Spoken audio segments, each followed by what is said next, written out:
အားလုံးပဲမင်္ဂလာပါရှင်ချို cooking channel မှာပြန်လည်ကြိုဆိုပါရရှင်ကျွန်မဒီနေ့ချက်စားမယ့်ဟင်းလေးကတော့ဝက်ကလီစာဟင်းလေးပဲဖြစ်ပါတယ်ရှင်အားလုံးပဲလိုက်ပါကြည့်ရှုပေးကြပါဦးနော်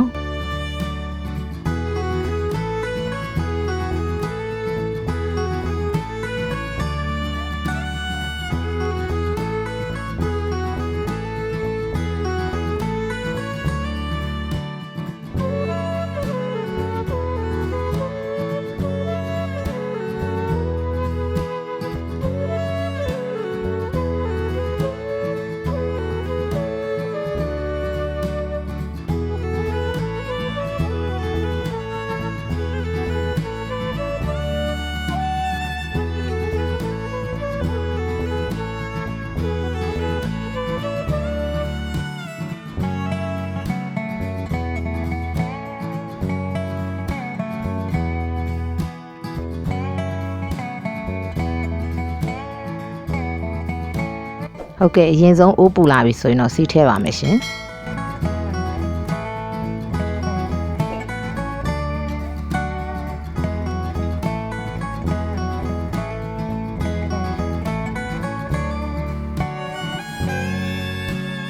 ဟုတ်ကဲ့စီးပူလာပြီဆိုရင်တော့ကျွန်မကြိတ်ထားတဲ့ကြက်သွန်ဖြူကြက်သွန်နီဂျင်းထည့်ပါတယ်ရှင်ကျွန်မဂျင်းလေးပါထည့်ကြိတ်ပါတယ်နော်ကလီစာချက်မှာဖြစ်တဲ့အတွက်ပြီးရင်တော့တေချာလေးမှွေပြီးတော့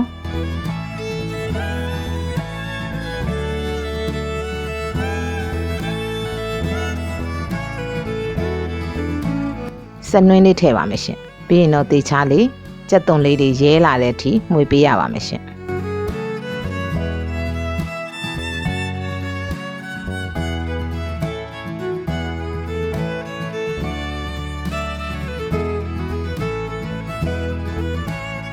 ကြက်သွန်လေးတွေရဲလာပြီဆိုရင်တော့ကျွန်မငရုတ်သီးအစိမ်းမှုတ်ထည့်ပါတယ်ရှင်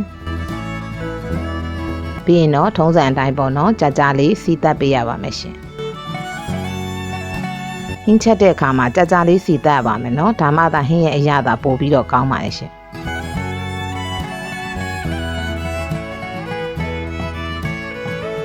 ပြီးရင်တော့ကျွန်မစားအချိုမှုတ်အရသာနေထားတယ်ကလီစာတွေထည့်ပါရဲ့ရှင်ပြီးရင်တော့ဝက်ကလီစာတွေကိုတေချာလေးလုံးပေးရပါမယ်ရှင်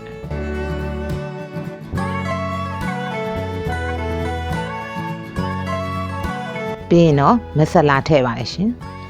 စီတက်ပြီးတော့လုံးတဲ့အချိန်မှာပဲကျွန်မမဆလာထည့်ပါတယ်နော်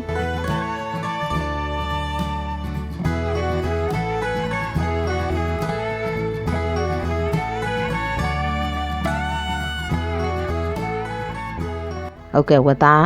လုံးနာကြာသွားပြီဆိုရင်တော့ကျွန်မဒီဝက်သားအရသာနယ်ထားတဲ့ခွက်ထဲကိုရေလေးကျင်းပြီးတော့ရေထည့်ပါတယ်ရှင်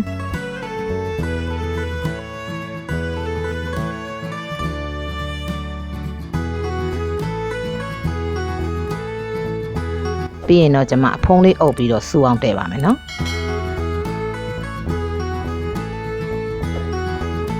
အခုဆိုရင်တော့စူလာပြီပေါ့နော်အဲ့တော့ဟိုဘက်ဒီဘက်ကလေးလှန်ပေးရပါမယ်ရှင်